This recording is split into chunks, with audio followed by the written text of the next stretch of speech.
Bienvenue dans Spécial Investigation, l'émission qui contre-enquête notre monde. Aujourd'hui, la face cachée de la lutte contre le terrorisme, le recours aux informateurs. Avant le 11 septembre 2001, le FBI en employait 1500. Aujourd'hui, ils sont 15 000, 10 fois plus. Leur rôle, se lier avec les terroristes pour les piéger avant qu'ils n'agissent. Pour la première fois, un informateur a accepté de montrer comment il travaille. Il préfère se définir comme un citoyen infiltré au service des États-Unis. Les réalisateurs l'ont suivi pendant 2 ans et ils ont aussi rencontré sa cible, un islamiste radical. Double jeu, coup tordu, parano, on se croirait dans Homeland, avec en prime toutes les approximations du FBI.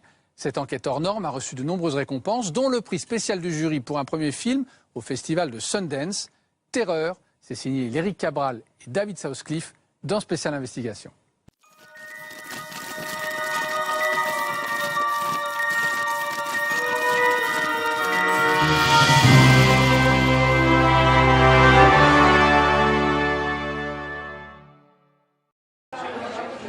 Prêt à sourire?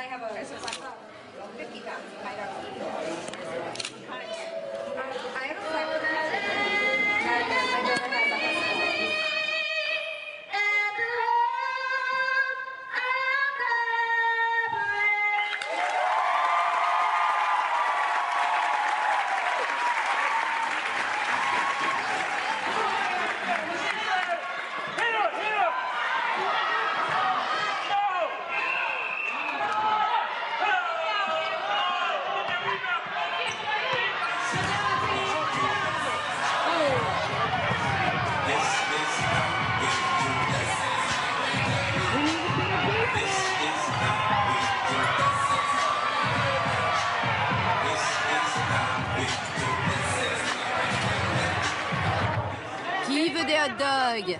2 pour le prix d'un. Qui veut des hot dogs?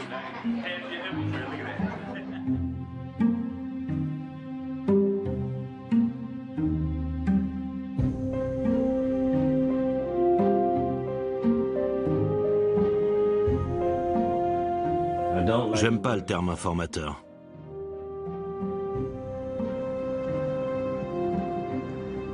Je me considère comme un civil infiltré.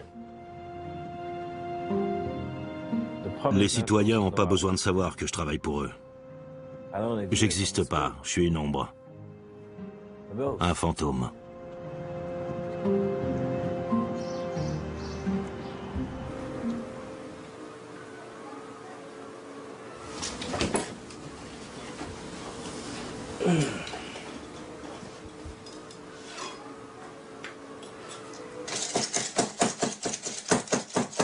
Je fais quoi avec ça? Je vais te montrer. Sois patient. Patience, patience, mon petit gars. Cool. Tu n'es qu'une chenille, pas encore un papillon. Il te faut le doigté magique, comme ça. Tu vois comme je fais? Je m'occupe de ce côté, fais l'autre.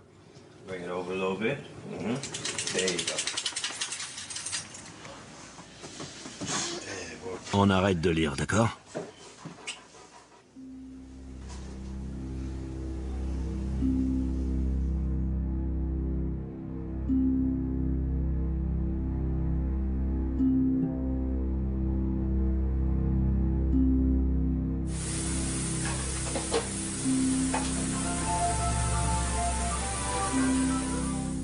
J'écoute. Tu sais, je fais confiance à mon instinct. Et sur ce coup-là, tu comprends? Exactement. Que s'est-il passé avec le FBI? Ils m'ont appelé parce qu'ils ont besoin de moi à Pittsburgh. Quel que soit leur objectif, s'ils veulent que je m'infiltre, je vais le faire. J'ai besoin d'argent, c'est tout. Merde. On y va. Tout ce que je toucherai pour cette opération, mettons que ce soit 200 000 $, je les donnerai entièrement à mon fils.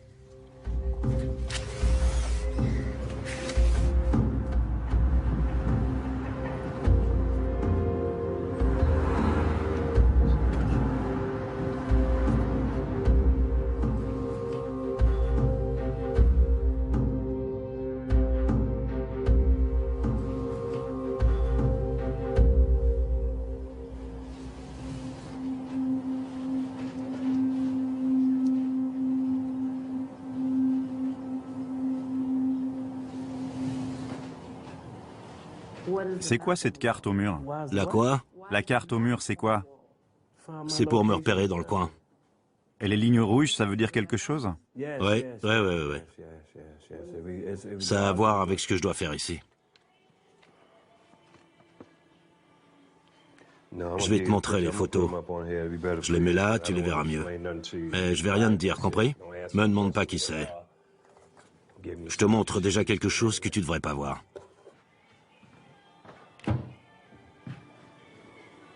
Tu ne vas rien nous dire. Non, tous ces gens, c'est des cibles. Ils sont dans des zones surveillées. Dans ces coins-là, il y a plein de musulmans venus du monde entier pour étudier aux États-Unis. C'est comme ça. Il y a des Marocains, des Somaliens, des Iraniens, des Saoudiens. Et ils finissent tous par repartir d'où ils viennent. J'ai aucune sympathie pour eux. S'ils font du tort à l'islam, ils n'ont rien à faire ici.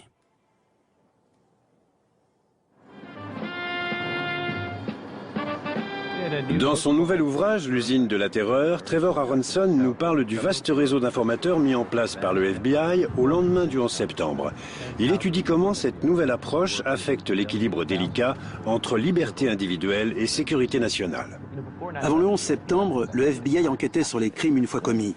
Mais depuis, ils ont reçu une nouvelle consigne, empêcher les crimes avant qu'ils ne se produisent.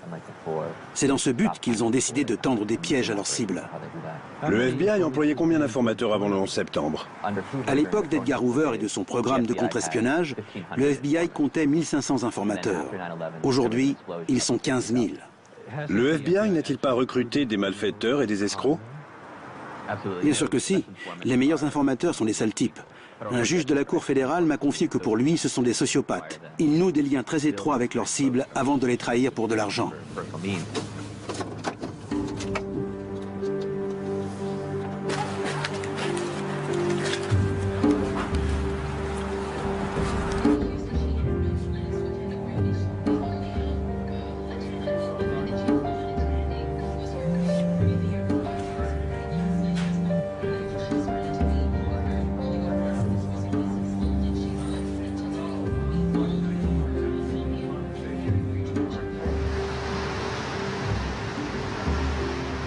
Ils préparent un gros coup.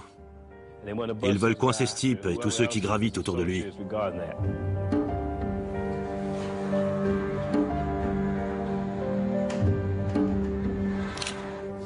Ils m'ont donné sa photo en me disant « Voici la PDI ». C'est quoi la PDI? Personne d'intérêt. C'est la cible. Son nom, c'est Khalifa. Ils le soupçonnent d'être en relation avec des individus engagés dans des activités terroristes aux États-Unis.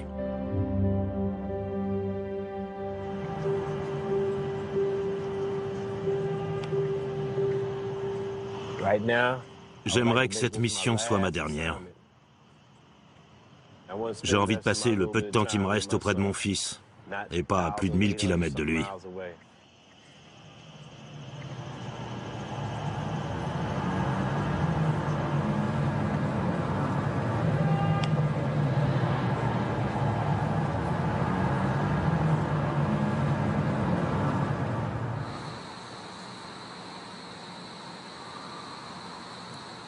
Tu es rentré en contact avec ta cible?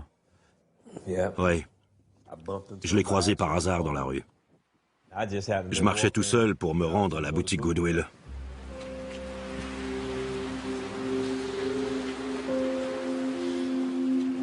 C'était juste à côté de l'arrêt de bus. Je l'ai aperçu avec sa femme. Je suis allé le voir et je l'ai salué. La deuxième fois, il était avec un de ses frères, un certain Jamil, dans une boutique afro. C'est à ce moment-là qu'on a échangé nos coordonnées. Et il m'a donné sa carte.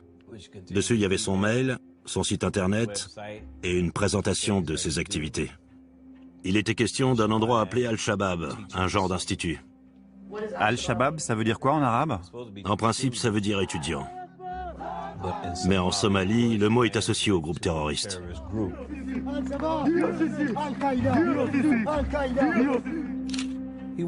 La cible, Khalifa, il n'a pas toujours été musulman.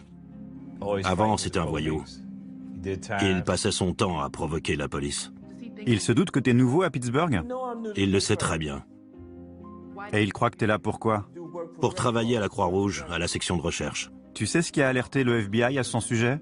Avec le look qu'il a en ce moment, n'importe qui se poserait des questions sur lui. Il se promène habillé comme un taliban. Je m'appelle Khalifa Al-Akili et je suis de Pittsburgh, Pennsylvanie, aux États-Unis d'Amérique, dans l'antre de la bête.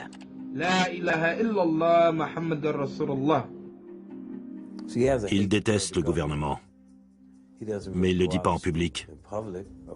Il parle de ça sur Facebook. Pourquoi est-ce que nous, les musulmans, on n'a pas le droit d'oublier les morts du 11 septembre? Nos frères meurent tous les jours. Il a écrit ça sur Facebook. Oui.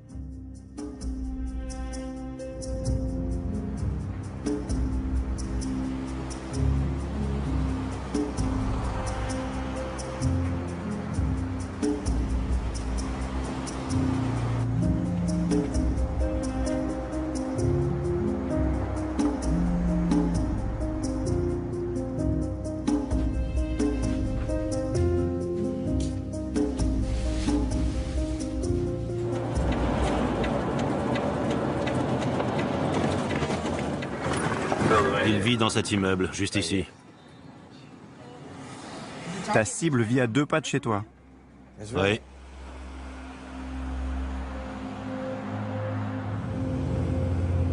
La plupart du temps, on me dit de loger aussi près que possible de ma cible.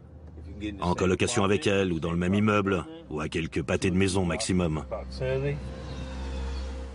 2 fois par semaine, les agents me tiennent informé de ses déplacements à venir. Parce que bien sûr, les cibles sont sur écoute. Les agents d'ici sont un peu dépassés. Ils n'ont pas l'habitude d'être confrontés à ce qu'ils appellent des menaces terroristes venant d'Américains. On n'est pas à New York.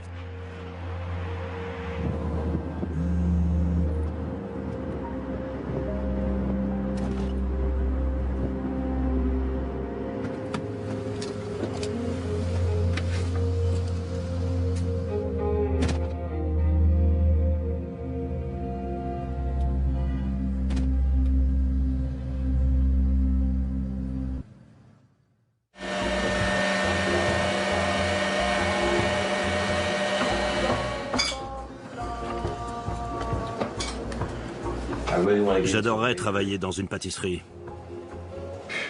C'est ça que je veux faire. Je voudrais me spécialiser dans les gâteaux personnalisés.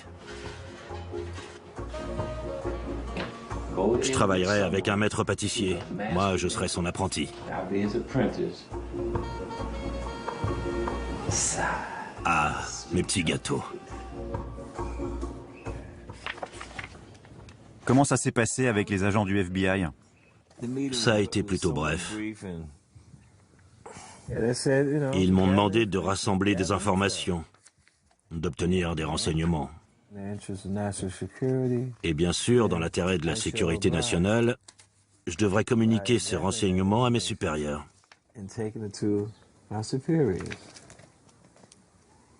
C'est à ce moment qu'ils me verseront mon argent.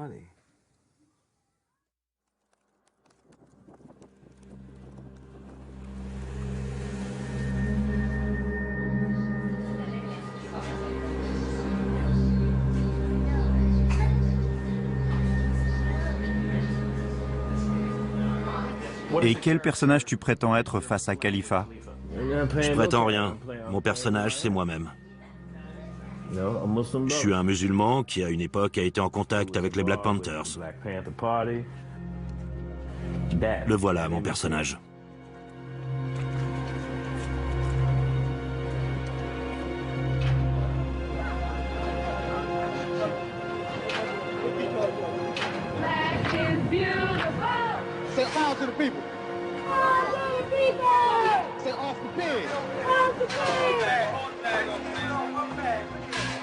J'ai rejoint les Black Panthers, si je me souviens bien, c'était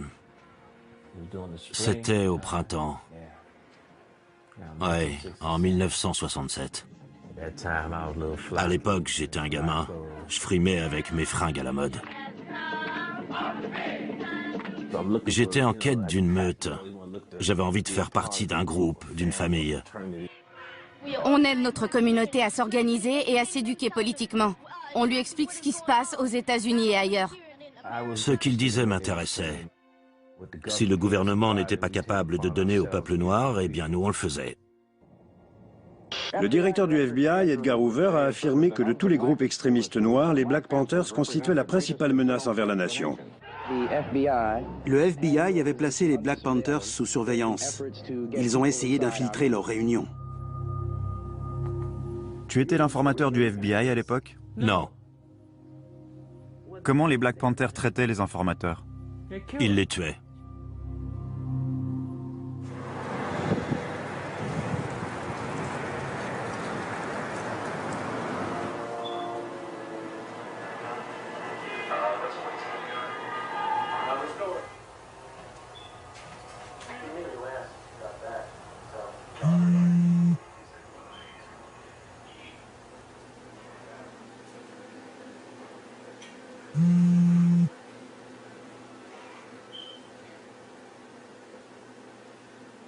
Toutes tes cibles sont des musulmans. Oui, ce sont tous des musulmans. Et comment t'expliques ça? Je sais pas pourquoi ces types se tournent vers l'islam. Je suis devenu musulman au début des années 70.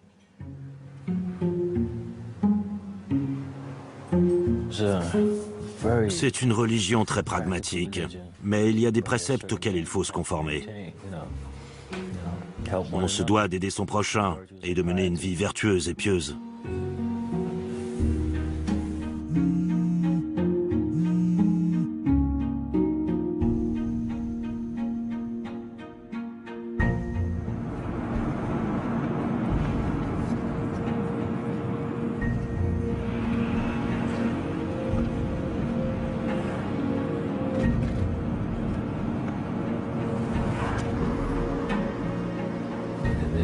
Il y a des jours où je peux tout faire, et d'autres où rien ne va.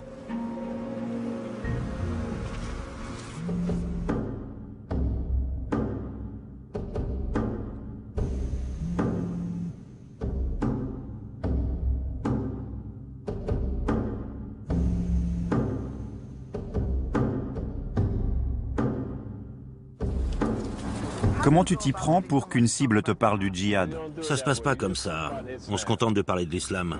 On n'aborde pas le sujet la première fois, ni même la première semaine. Ça peut prendre 2 ou 3 semaines. On jauge la cible, on se demande si elle a une dent contre le système. On cherche pourquoi et comment cette personne est devenue musulmane.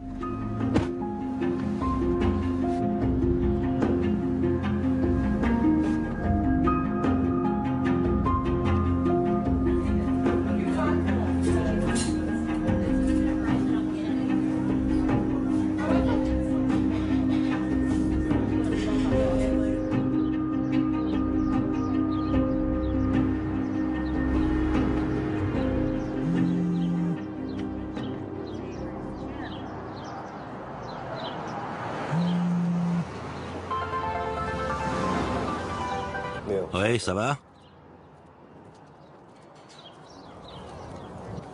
On ne peut pas espérer débarquer de nulle part et obtenir des résultats en l'espace de 4 ou 6 mois. Je suis pas un régulier dans cette mosquée et j'ai pas encore rencontré l'imam. Le plus souvent, c'est en prenant contact avec l'imam qu'on arrive à faire son trou, mais j'en suis pas là. Je dois attendre que Khalifa se confie à moi avant de pouvoir tenter un rapprochement.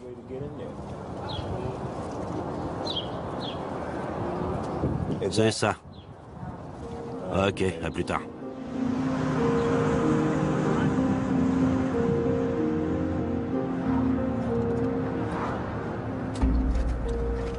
Tu m'as dit que la cible vendait des livres. Quel genre de livres?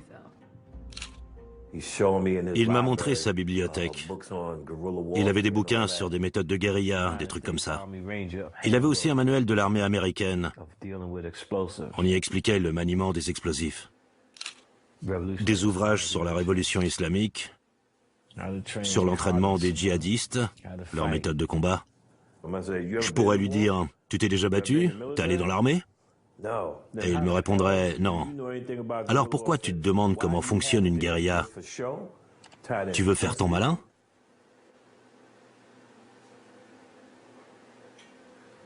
Qui a créé ton profil Facebook? Le FBI. Moi, c'est pas mon truc, c'est eux qui m'ont poussé à le faire. Et maintenant, je fais quoi? Ah, ils auraient dû te former? Me former? Mais ces gars-là, ils y connaissent rien. Tout ce qu'ils veulent, c'est faire des arrestations. J'ai envoyé plusieurs invitations à ma cible. Il m'a encore jamais répondu. Comment on quitte ce machin?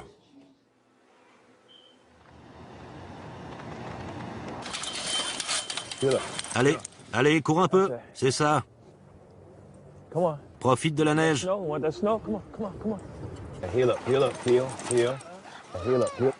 Arrête-toi. Fais pas ça. Tu vas la rendre nerveuse. Elle te fera rien.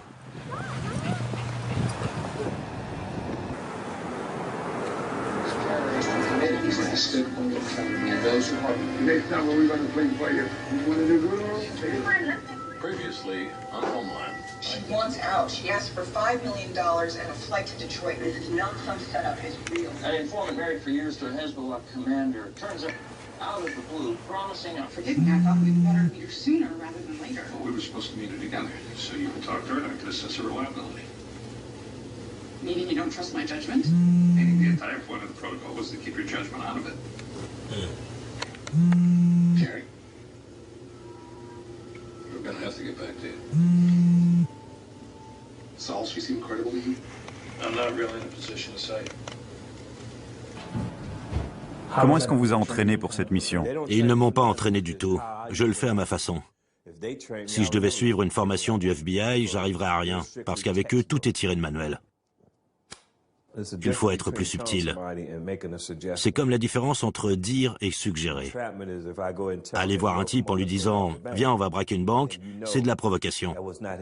Il n'a pas pensé à braquer une banque, l'idée vient de moi. Je le pousse au crime, ça dépasse la simple suggestion.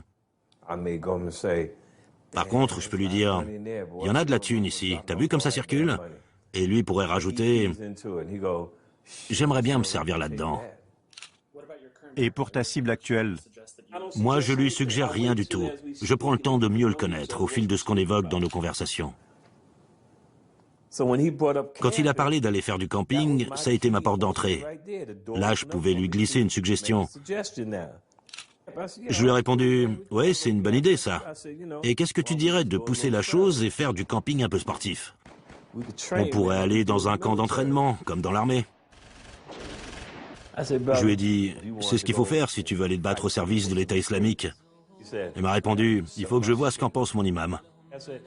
Là, je lui ai dit, tu vois, c'est ça qui cloche chez toi.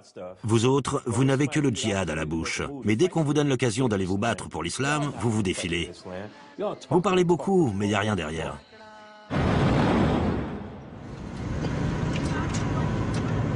C'est pas vraiment un bon musulman. Un jour, on est allé dans un bar ensemble.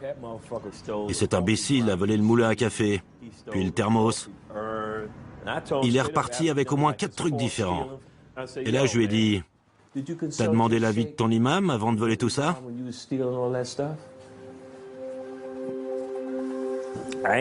J'ai pas besoin de porter le kéfier ni quoi que ce soit d'autre pour montrer que je suis musulman.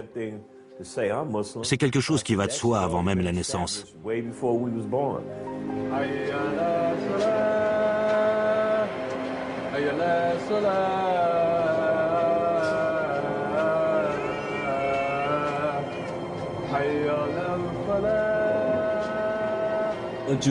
Ce qui m'a poussé vers l'islam, c'est mon esprit militant. Pas un militantisme djihadiste, plutôt l'envie de ne pas me laisser faire. Je suis entré dans le service d'ordre de ma mosquée. À Brooklyn, le crack s'était répandu à toute allure. Ça faisait des ravages. Alors nous, on nettoyait le quartier, on chassait les dealers.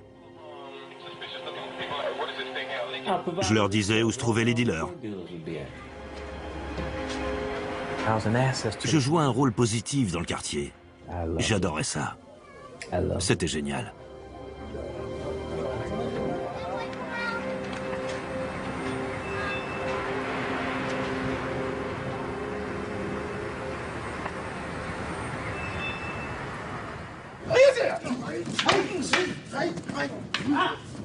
Bien, en retrait. Très bien. C'est ça que je veux voir. On continue.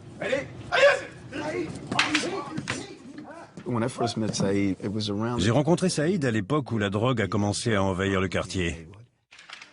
Il nous a fait une très bonne impression. Il s'impliquait énormément. Il savait beaucoup de choses dans certains domaines. Il est d'un caractère très agréable. C'est un homme intelligent. Il est très intelligent. Tu penses avoir quelle réputation à la mosquée maintenant? Ah, là-bas, ils doivent sûrement se dire, si je le revois, lui, je le bute. Je lui tire une balle. J'ai violé le serment solennel qui me liait à un autre musulman. Eux, ils se fichent de savoir si le gars que j'ai balancé est bon ou mauvais. Il est musulman.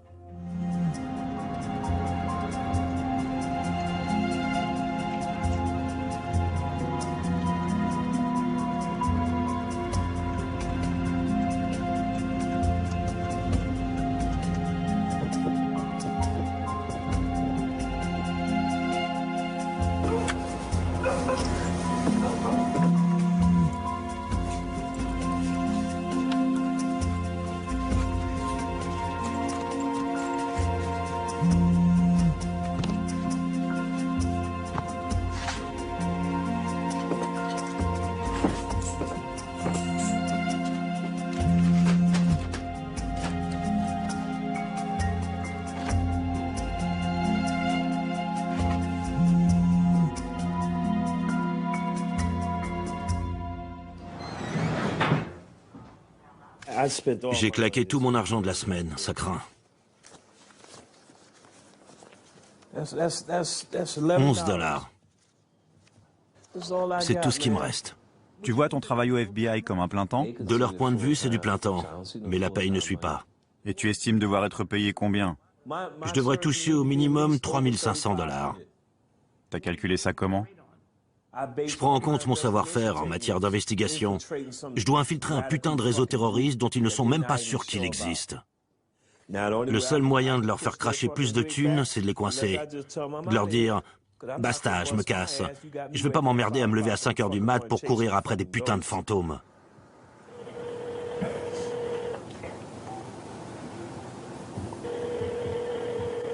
Allez, décroche. Salut. Salut. Je te vois. Et toi, tu me vois? Ouais. Ah, ok. Regardez-le. C'est son père tout craché. Ma dent est tombée. Ta dent est tombée? Ouais. Mais elle va repousser, non?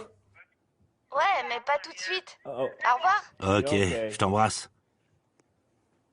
Je t'aime. Au revoir.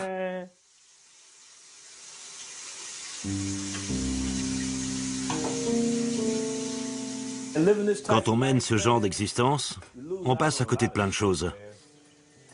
La vie de famille, la vie sociale.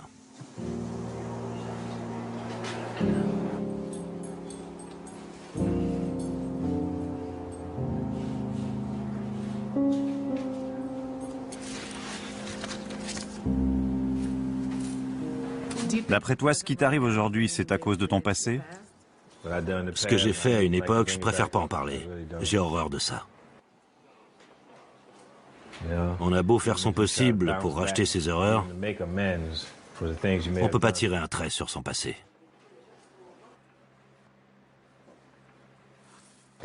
On doit faire avec.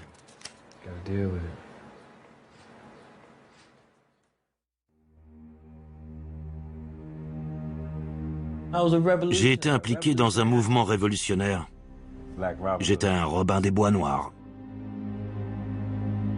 Je faisais partie d'un collectif. On dévalisait certaines institutions au service de notre cause. Les services postaux, les banques, le métro new-yorkais. Tout ce qu'on faisait, c'était redistribuer de l'argent au peuple.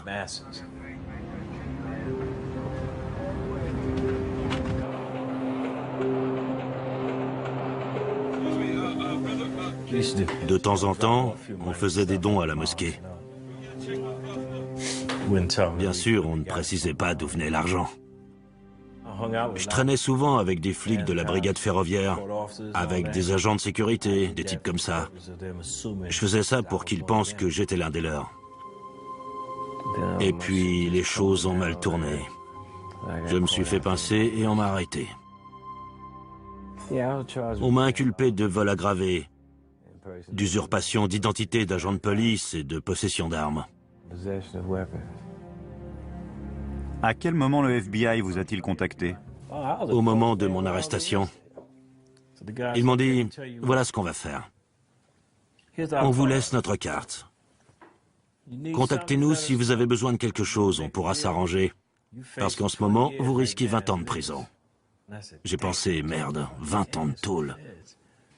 Et puis je me suis dit, fais chier. J'ai pris leur carte, je les ai appelés, je leur ai dit, alors les mecs, de quoi on parle?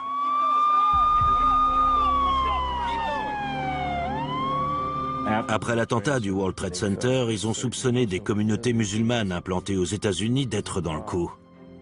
Je connaissais un des suspects, le cheik aveugle. Je faisais partie de son service de sécurité. Ils se sont dit que je devais savoir des trucs à son sujet, mais je savais rien. À ce moment-là, tu étais souvent en contact avec le FBI. À peu près 3 fois par semaine. Je suis devenu leur jouet pendant tout mon séjour en prison.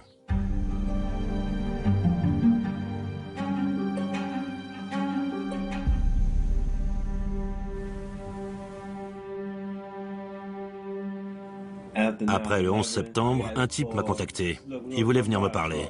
J'ai dit OK. Quand j'ai ouvert la porte, il y avait un autre agent avec lui. Ils m'ont demandé de bosser pour eux à plein temps. Ça n'a pas été un recrutement classique. Personne m'a dit « signez ici, félicitations » et tout le baratin. Non, ça s'est fait clandestinement. C'est une opération secrète. Officiellement, j'existe pas. Tu piges ?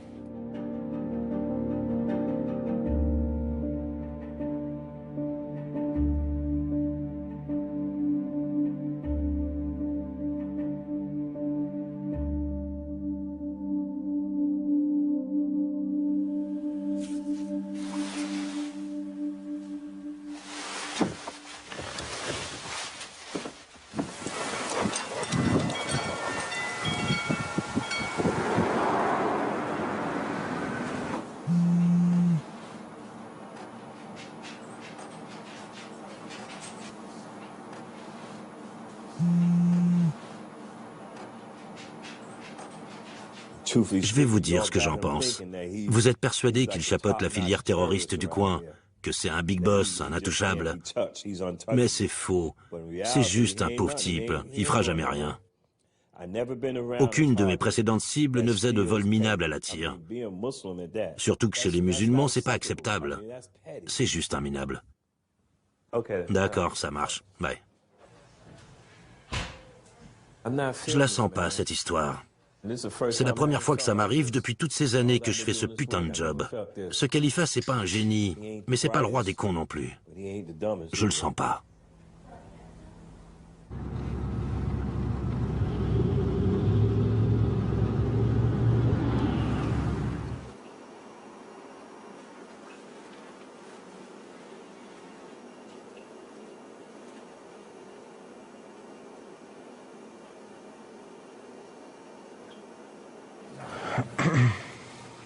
Ok, vous êtes prêts? Oui. Je m'appelle Khalifa Al-Akili. Je suis de Pittsburgh. En 1991, j'ai embrassé l'islam, j'ai dit la shahada. Avant l'islam, quelle était votre religion? Eh bien, nous sommes tous musulmans de naissance, mais j'ai été élevé dans la foi protestante. L'islam nous enseigne comment améliorer notre moi intérieur. Pour le prophète Mahomet, c'est le plus noble des djihad, car le mot djihad signifie en réalité effort. Et pour tout croyant, homme ou femme, le plus honorable djihad qu'on puisse accomplir consiste à combattre nos désirs les plus vils. Plus nous agissons en accord avec la foi musulmane, plus nous nous rapprochons de notre Créateur.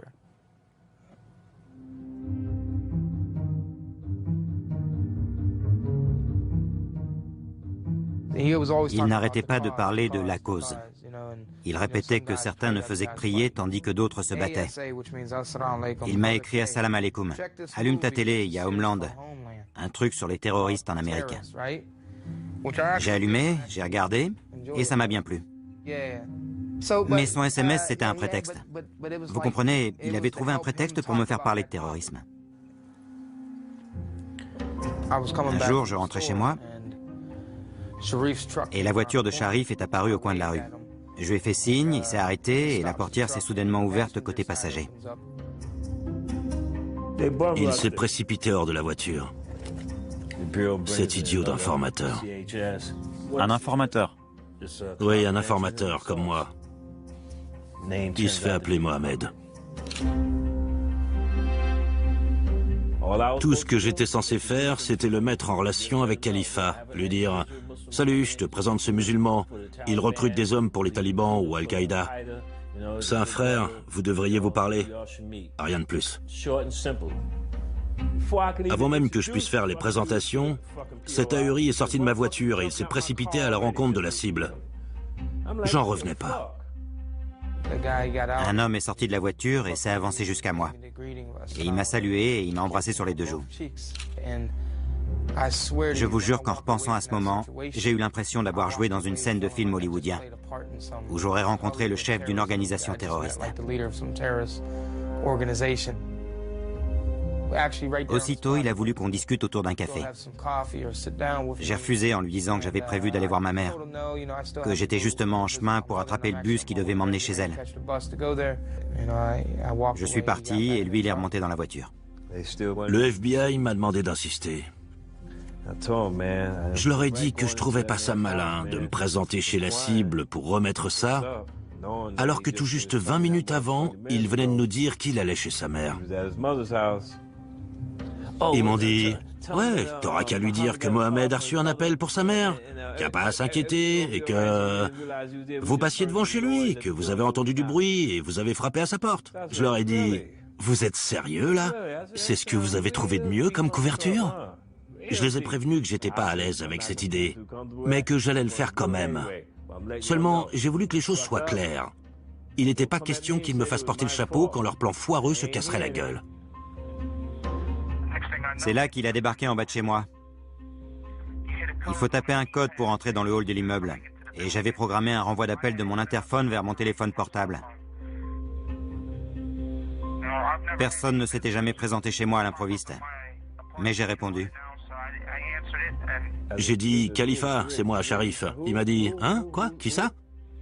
C'était Sharif. Il m'a dit « Je suis venu avec Mohamed, on a pensé qu'on pourrait venir te voir. On aimerait bien passer un moment avec toi. » Je leur ai répondu que j'étais pas chez moi, même si c'était pas vrai. C'était vraiment évident que je tenais pas à les voir. J'ai dû inventer je sais pas combien d'excuses différentes. Le lendemain matin, en arrivant à ce coin de ma rue, je me suis retrouvé face à ce soi-disant Mohamed, qui sortait de nulle part. Il était censé loger dans un hôtel du centre-ville de Pittsburgh. Et pourtant, il se baladait à des kilomètres de là, au petit matin, sans le moindre véhicule. Et comme par hasard, il avait sur lui une carte qu'il devait remettre à ma mère. J'ai accepté à contre-cœur de l'accompagner au McDonald's.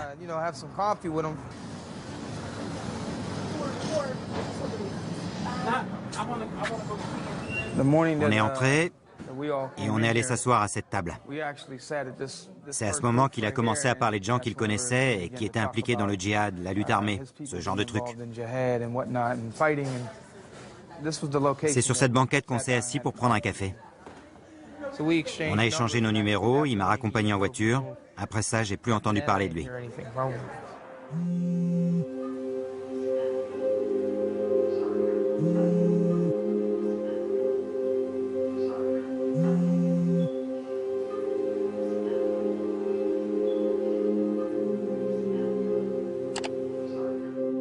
C'est la 3e fois que j'essaie. Regarde, il m'a bloqué. Il veut plus correspondre avec moi. Ces trous du cul ont tout fait foirer. Tu vas voir. Je vais les appeler pour leur dire ce que j'en pense. Salut Jay. Je comprends pas ce qui se passe. Il m'a bloqué, pourtant il sait très bien que c'est moi. Ouais, d'accord. Ok, à plus tard. Ils sont vraiment bien plantés. Et je veux même pas en discuter avec eux. Qu'ils se prennent la tête tout seuls.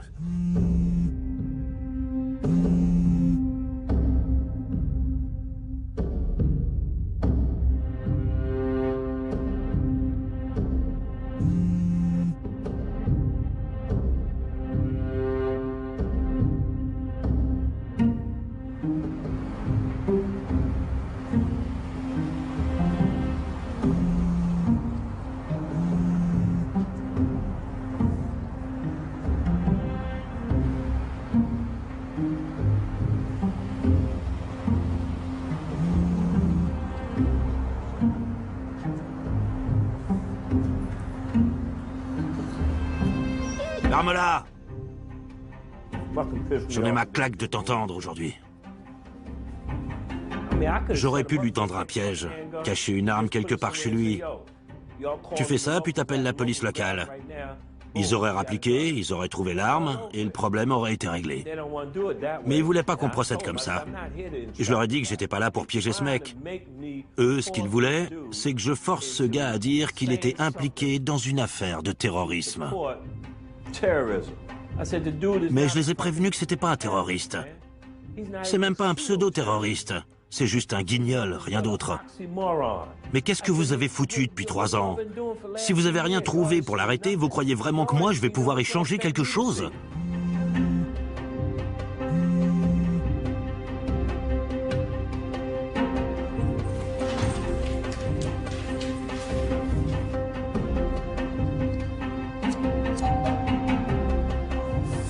Merde. Qui ça peut bien être? J'attends personne.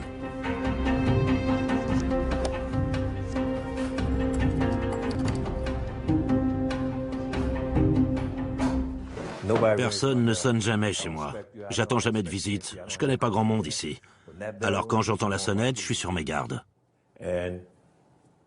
Croyez-le ou non, mais si je vous considérais comme une menace, je me débarrasserais de vous et de manière très douloureuse.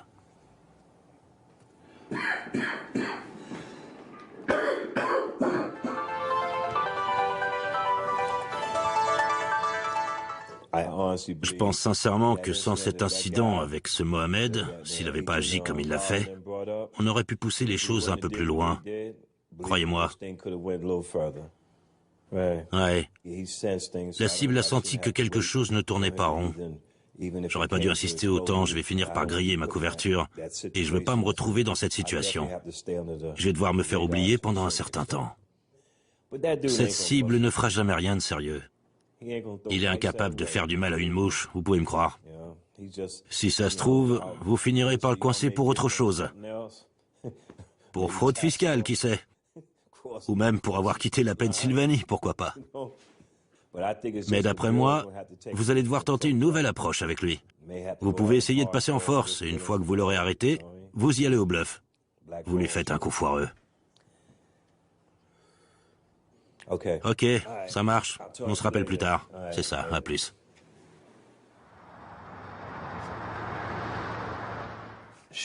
Une fois, Sharif m'a fait attendre dans sa voiture. Pendant qu'il était parti, j'ai vu une lettre qui traînait sur le tableau de bord. Ça venait des services sociaux.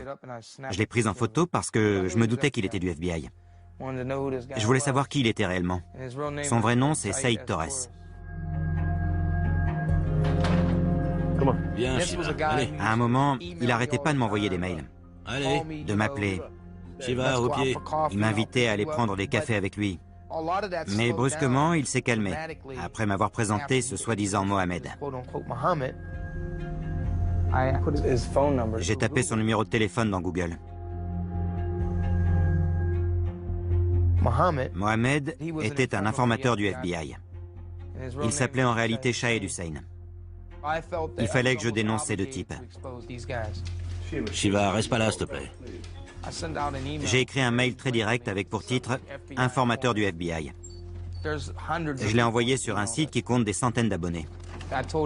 J'ai fait savoir que j'étais prêt à répondre à toutes les questions qu'on voudrait me poser. Depuis, Sharif a disparu. Il s'est volatilisé comme par enchantement.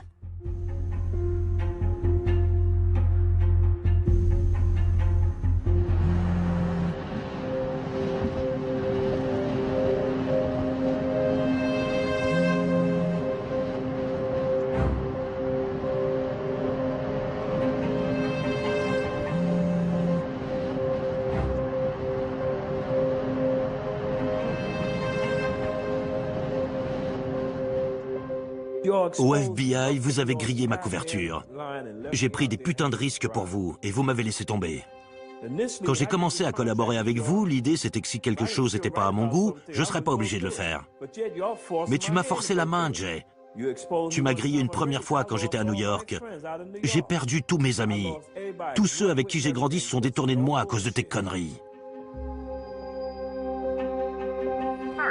Premier message sauvegardé, reçu le 9 mars à 16h50. Salut, c'est Jay. On voudrait que tu envoies un dernier SMS, un truc dans ce style. Salut, Khalifa. Je ne sais pas à qui tu as parlé ni ce que tu as raconté sur moi, mais tu m'as fait une sacrée publicité. Des types se sont pointés à mon travail pour me parler.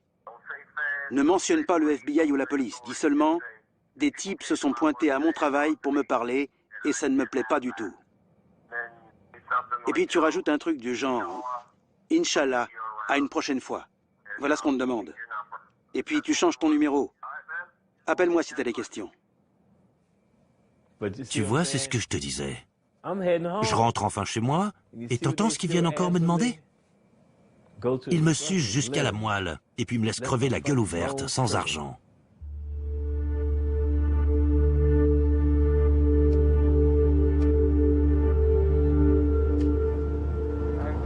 J'ai rendez-vous avec mon avocat. J'espère qu'il saura me conseiller sur ce que je dois faire pour me protéger et pour protéger ma famille. C'est au cas où il m'arriverait quelque chose. Si on m'embarquait en pleine rue, par exemple.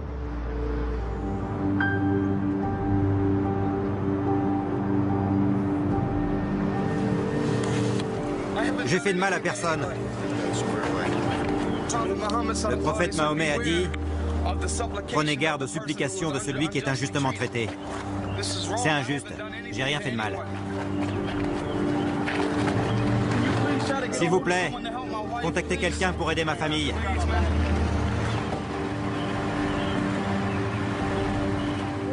Alors, petit gars, vas-y, tiens ta garde. Tu sais te battre ou pas? Bien sûr que tu sais pas, avec ta petite bouille. Ça va? Oui. Ton papa est là maintenant. Ça fait vraiment du bien d'être chez soi. Un homme est interrogé en ce moment suite à une intervention du FBI à son domicile. À la suite de ce qu'ils y ont découvert, une enquête a été ouverte. Il a dit à ses amis qu'il voulait rejoindre les talibans et mourir en martyr. Mais il est tombé dans les bras du FBI. Les agents de Pittsburgh viennent de l'arrêter dans son appartement.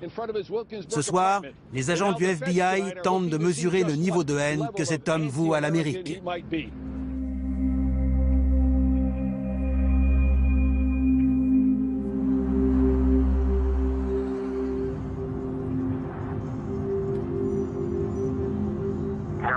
Mon avocate m'a dit qu'en 20 ans de carrière, elle n'a jamais vu quelqu'un se faire arrêter pour possession illégale d'armes à feu, simplement sur la base d'une photo prise sur un stand de tir. Si je vais au procès et que je suis condamné, je risque un minimum de 15 ans de prison. Alors qu'en plaidant coupable, j'écoperai de 10 ans et je serai sorti dans 7 ans environ. Je dois penser à ma famille. Je peux pas décider ça à la légère.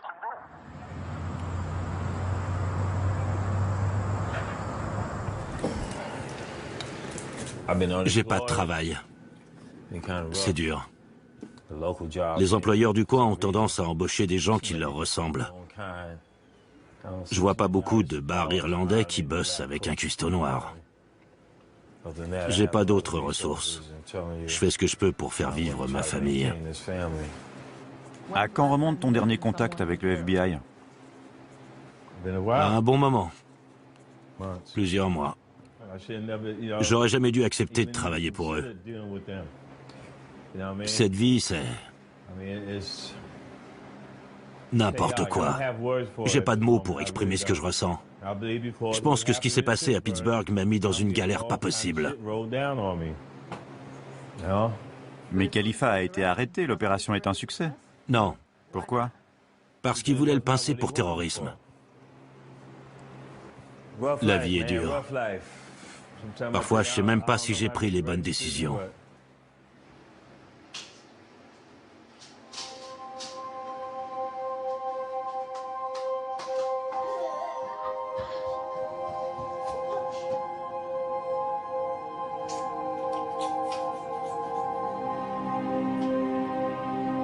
Il faut que je me ressaisisse, mec. Putain, je suis tellement déprimé. Ça a jamais été si dur. Il faut que je me reprenne. Que je sois plus un père pour mon fils. Un vrai père. Qui lui lise des histoires.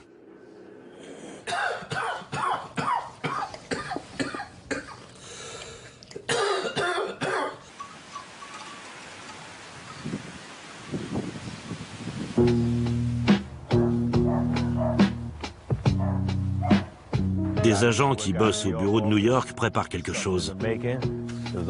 Ils m'ont demandé si j'étais intéressé par une mission parce qu'il y aurait du travail pour moi là-bas. Je leur ai dit oui. Ça me dépannerait bien. Ils sont en train de monter un dossier. Je sais pas ce que je devrais faire, mais mon profil doit coller à ce qu'ils cherchent. Ils se rappellent toujours avec qui ils ont bossé. Ils ont dû se dire, sur ce coup-là, il nous faut un nouveau shérif.